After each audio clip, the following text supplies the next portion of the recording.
A few days ago, Jagex has released their 2022 Winter Summit. During the Winter Summit, they announced a potential new game mode involving skillers and 10 HP accounts to recognize the very large community of both skillers and 10 HP accounts that have been a part of old school RuneScape for a very long time. And with their announcement, they left a lot of questions unanswered. So in this video, I want to answer all of those questions, hopefully, and leave nothing unanswered. That way everybody is on the same page. Now, a lot of my information is coming directly from Mod Dylan, who is in charge over at Jagex for this specific game mode. With all that being said, let's go ahead and get right on into exactly what this game mode is. So, for those of you who have absolutely no idea what I am talking about, let's first talk about what this game mode actually is. So all this game mode honestly pertains is the ability to lock combat experience depending on which mode you choose. If you choose the skiller game mode, this means you have the ability to lock every single combat skill and prevent experience from ever happening.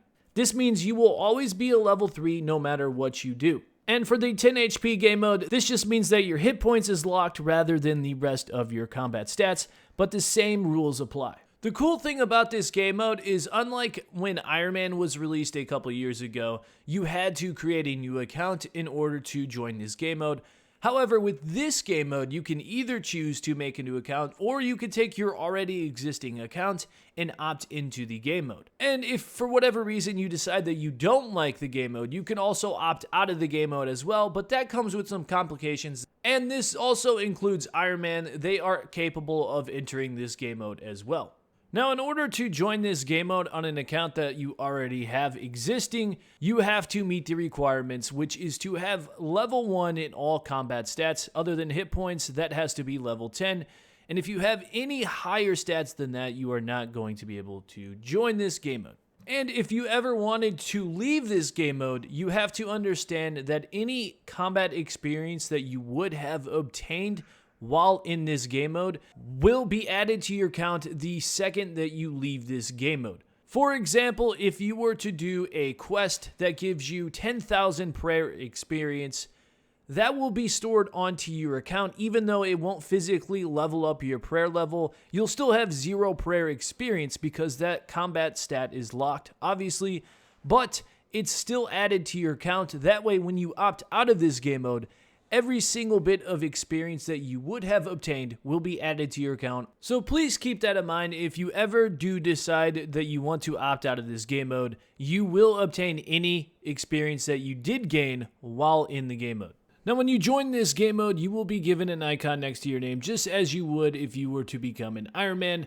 And to help differentiate your account from the other accounts within this game mode that are using combat methods, they have split this game mode into 2 different icons. Essentially, there is going to be a pristine version of this mode as well as a scuffed version of this mode, is what we will call it. Now, those aren't the official terms for these modes. This is just something to help understand and better explain it to you guys. Each one of these categories to this mode will have a distinctive badge next to your name. That way you are able to tell whether if somebody is a pristine skiller or a scuffed skiller. Now, once you immediately join this game mode, you will instantly be a pristine skiller. This means you have not obtained any combat experience past level 1 or 10 hit points. But if at any point you do obtain combat experience on your account, you will then go from a pristine skiller to a scuffed skiller. Now, again, all of your combat stats will remain the same, even if you did get combat experience, because it's all locked. So by opting into this game mode,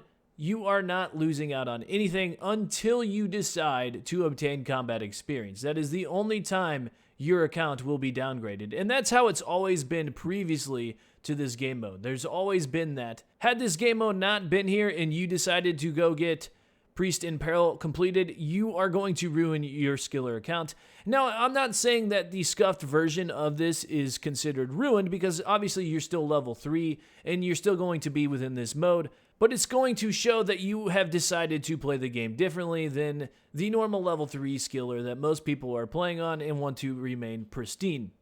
Now, there are a couple of other things that this game mode would bring, and that is in official high scores specifically for this game mode. And another thing that they mentioned briefly was the idea of adding skilling outfits to this mode. And just by first glance, this gives me a vibe of a max cape version for this mode, specifically because they reference this one being specifically for the maxed players. Now, there's really only two issues that I could foresee this game mode bringing, and one of them, there's really not much that you could do about it, but at the same time, it's not a tremendous game changer. This first issue being that if there are two level 3 skillers, or let's say you encounter a level 3 skiller in the world, you do not know how to differentiate this level 3 skiller from a Pristine skiller to a scuffed skiller, because all you can see is their name and their level 3 if you right-click them.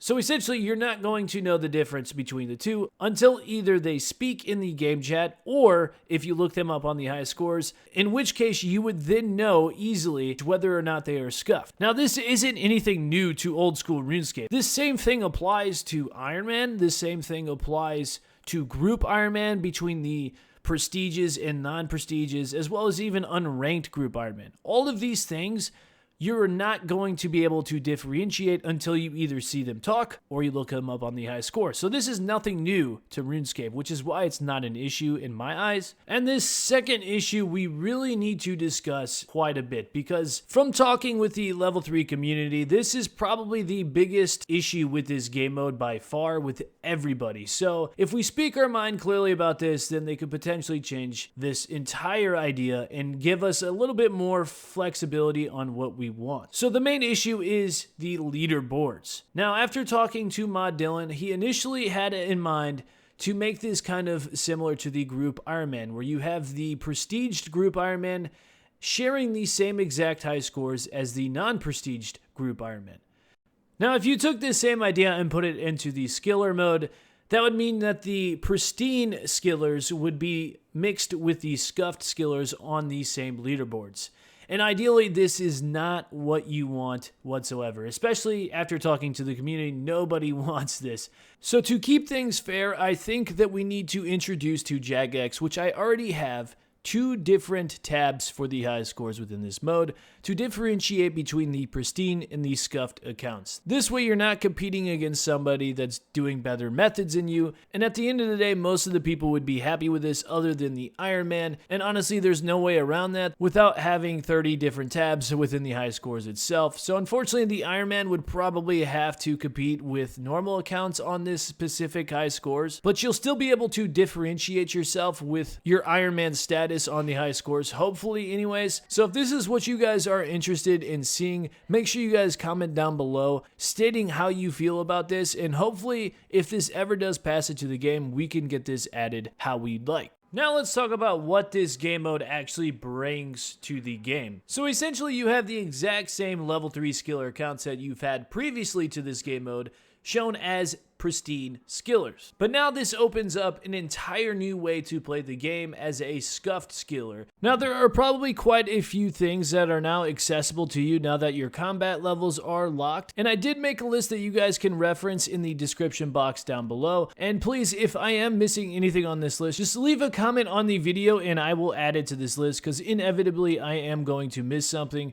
Now some of the biggest things that I think would be unlocked that I do want to talk about is obviously you would be able to cannon any NPC without obtaining any experience. So this opens up quite a few things. You know, you'd obviously be able to complete a lot of quests with this method. You could train Slayer with this method. Now, some of the coolest things that I think in theory could be possible in this game mode are things like accessing the spirit trees as a level 3 now. You could also potentially complete Monkey Madness, but this would give you access to things like the Apatol Agility course. You could even complete Dragon Slayer 1, which unlocks Throne of Miscellanea, so you can manage your kingdom and potentially get quite a few good herbs and bird's nests and things like that as an Iron Man now. And one of the things I'm really interested about unlocking as a level 3 Iron Man is the fairy rings. Now, in theory, this is possible. I'm not 100% sure. Obviously, I have not been able to test any of these things without the game mode actually being released, so do keep that in mind. Another thing that you guys need to keep in mind, that if a quest is locked behind a combat requirement such as 50 magic, obviously you are not going to be able to complete this because you are still level 1 magic. Now that hopefully you guys have an understanding about what this game mode is and what it brings to the table, I just want to quickly iterate over some things that I personally believe that this game mode will offer us. I do believe by opting into this game mode, you are not downgrading your account whatsoever. In fact, you're only benefiting from it, and even if for some reason you did not see this as a benefit, you could always either not opt in or you could opt out at any point in time as long as you don't gain any combat experience. The leaderboards are not going to affect you either because you were not a part of the leaderboards prior to this other than Temple OSRS or other third-party websites that you could still utilize even after this game mode comes out, so you're not really losing out on anything as far as the high scores go. So I really do think by adding this game mode to the game, it honestly gives you a different way of playing the game. Without updates like this, it's very hard to keep the old school RuneScape community interested in the game. And just because this might not be the way you want to play the game does not mean that somebody else does not want to play this way. This could interest a lot of people and bring more attention to the level 3 community. But that is all my opinion, guys. Let me know down below in the comment section, what do you think about this game mode? Do you think it is a good thing? Do you think it is a bad thing? I am curious to know, and hopefully we can all get on the same consensus of what we want for the future of old school RuneScape. That way when the polling time comes, we can all be on the same page and hopefully either get it passed or not passed depending on what we want.